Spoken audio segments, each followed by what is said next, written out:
නිතර නිතර ඔබ අහන්න ඕනේ වචනයක්. නිතර නිතර ඔබ මතක් කරගන්න ඕනේ වචනයක්. මොකද ලෝකය හැම විටම මීට විරුද්ධව තිබෙන නිසා.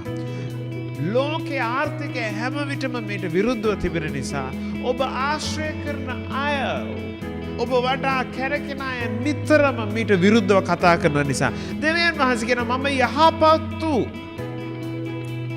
ඔබට ප්‍රමාණවත් දේශයක් කියලා කියන්නේ යහපත් වූ විශාල වූ දේ. ඊටත් වඩා තව කියවන්න කිරිහා මීපැණි ගලා යනවා. හලෙලූයා. ඒ කියන්නේ දැන් මේක උතුරා යනවා. හලෙලූයා. ගලාගෙන යන්නේ කොයි වෙලේද? යවත් උතුරා තිබෙන වෙලාවේදී. හලෙලූයා. උන්වහන්සේ කියනවා මම විශාල දේශයකට නුඹව පමුණනවා. ආමෙන් කියන. අද ඔබ උතුරා ගලාගෙන යනවා කියලා කියන්නත් බැරි තරමක ස්ථානයක ඉන්න පුළුවන්. නමුත් ඔබ නිතර ඔබ දෙවියන් වහන්සේ මේ ආකාරයෙන් දකිනකොට ආමෙන්.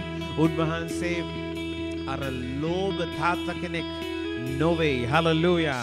උන්වහන්සේ ඒ එළු පැටියෙක්වත් දෙන්න කැමති නැති ලෝභ තාත්තා කෙනෙක් නෙමෙයි. හලෙලූයා. ඔබ දකිනකොට ඔබේ පියා එල් ෂඩායි උතුරා ගලා යන ලෙස. හලෙලූයා.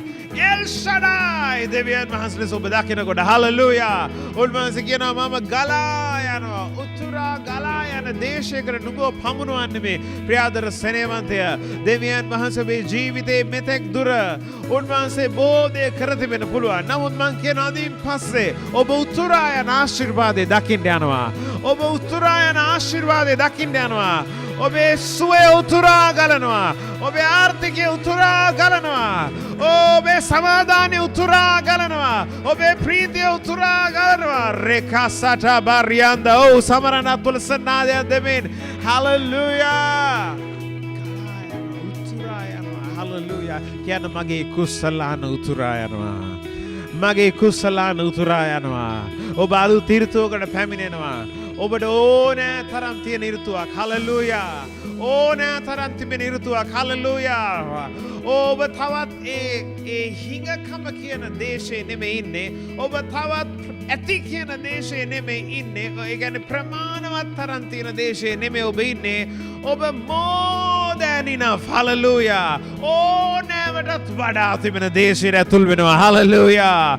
කියන මගේ ඍතුව පැමිණියා. මගේ කාලය පැමිණියා.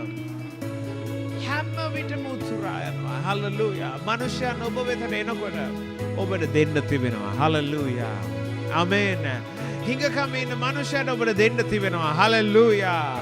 ඔබ බොහෝ ආසයි කරන්න නමුත් ඔබට මෙතෙක් කල් කරන්න බැරුව ගියා. නමුත් කාලය දැන් පැමිණ තිබෙනවා. උතුරා යනවා. හලෙලූයා. ඒ නිසා ඔබට අත දාලා අරගෙන ඔවුන්ට දෙන පිණිස උන්වහන්සේ ඔබ ඔසවන්න යනවා. හලෙලූයා.